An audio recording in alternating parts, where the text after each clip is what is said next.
Welcome everyone, today at everyone's request, the video about Smolder BRUISER AP.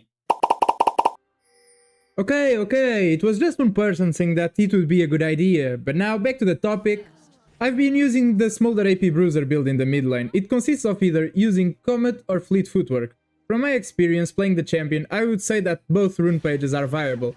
However, to maximize the champion's potential, you should take Fleet Footwork in lanes where you have no kill pressure, and evolve your Q first to stack as fast as possible. And in lanes that you think you can have kill pressure, Comet and upgrading W level 1 is the way to go. As for the items, this build consists of starting with Spear of Jojin, Boots and Rift Maker. For the fourth item, you can go with either Liandry's or Rapid Fire Cannon. To round up the build, you can take something like Zonia's for safety or Bloodthirster for damage. It's important to mention that the objective of these items is to proc your Qs through damage passive as often as possible, with Spear of Chojin giving 8% bonus damage to all your spells, Riftmaker providing a 10% bonus damage when fully stacked, and Liandry's having a similar passive but only up to 6%. Liandry's also burns the enemy for 2% health magic damage. Altogether, this adds up to a 16% bonus damage, and on top of this you have the Liandry's burn, resulting in an unbelievably high HP with absurd damage. But now, let's dive into the games. The first and most important thing you need to remember in every single game is that the enemy jungler will want to camp you at every chance he has. It doesn't matter if you under tower, if you have minions, or even if your jungle is in the bush, the enemy jungler will find a way to be there.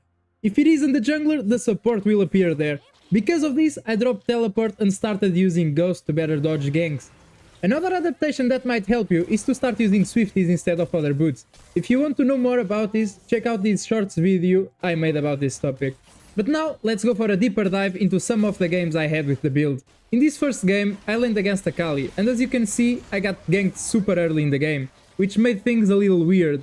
On top of this, she had so much advantage over me, allowing her to freeze me for long periods of time. Okay, please, give this moment a proper introduction.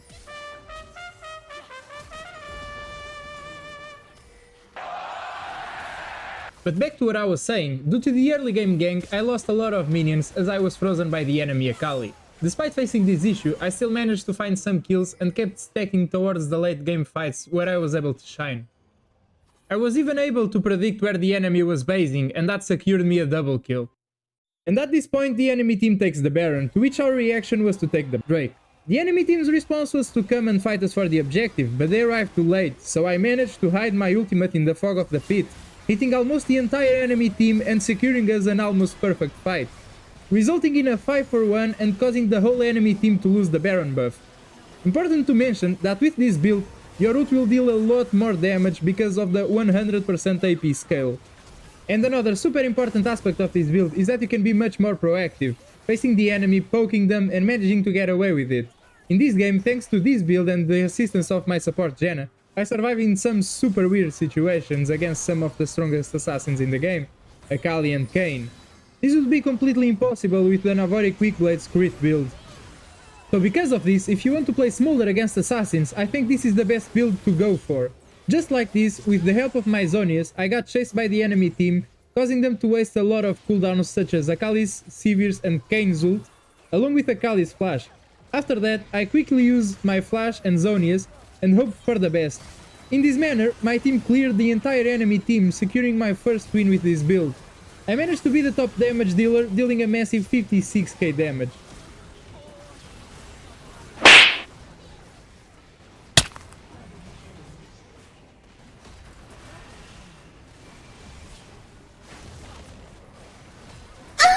And just like this, let's go for another game. This game, I had a perfect start finding a Xerath in the enemy's bot bush, and with the help of Vladimir and Nautilus, we managed to dive him with a clean flash hook from Nautilus, securing me the first blood. But even with that, I was solo killed by Yasuo, which didn't have much impact, because shortly after, I roamed bot lane with the help of Mom, I secured the kill on Xerath and chased Dash to secure a double kill for the little dragon.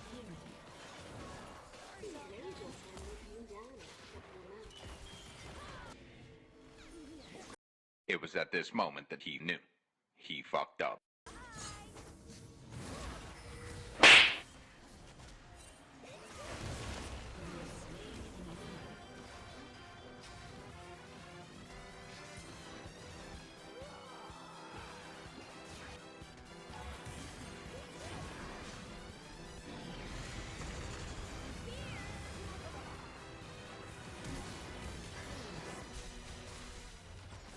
refocusing our attention on the game. This is what every carry main wants to see. Their jungler and support ganking mid and leaving the kills for the carry. And in this team fight, remember what I told you about the HP of this build? Oh yeah, just watch this. Did the enemy team miss every skill shot? Yes, do I have anything to do with that? No, so I just stayed alive. And at this point the game was becoming kind of a stomp, so I just needed to start roaring with the recently stacked execute passive and get some kills on Amumu and Aatrox, before finishing the game.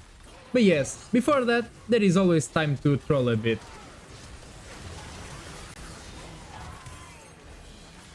Okay, but now for the real ending of the game. We didn't have to do much. Naudila took Xerath and Maokai ulted on Amumu, and just like that, the Nexus was already open, so it was time to play with the food. And by the way, this interaction between Smolder's ultimate and Yasuo wind wall is complete bullshit. It's impossible to lane against Yasuo.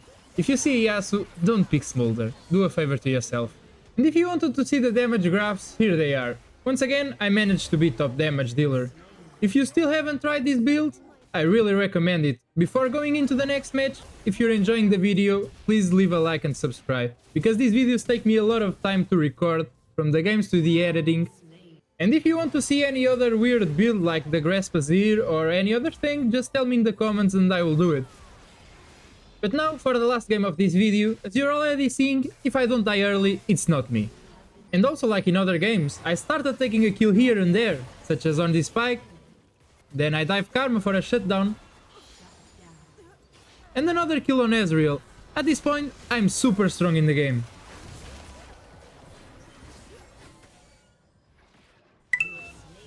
And even a double kill in the middle of this team fight. And at this point, even being 9 kills behind the enemy team, I was super strong.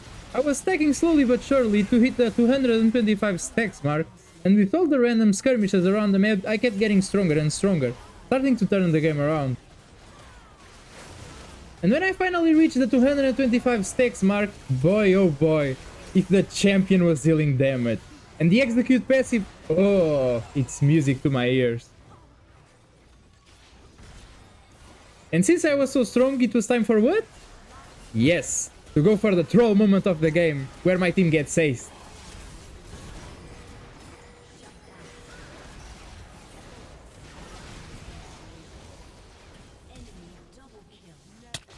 Come on, isn't this the same script from the last game? Okay. So we go for a fight around mid lane, where we face the enemy team, ending in a 3-4-3. But since our team had already destroyed the inhibitor, we just needed to rush mid and finish the game.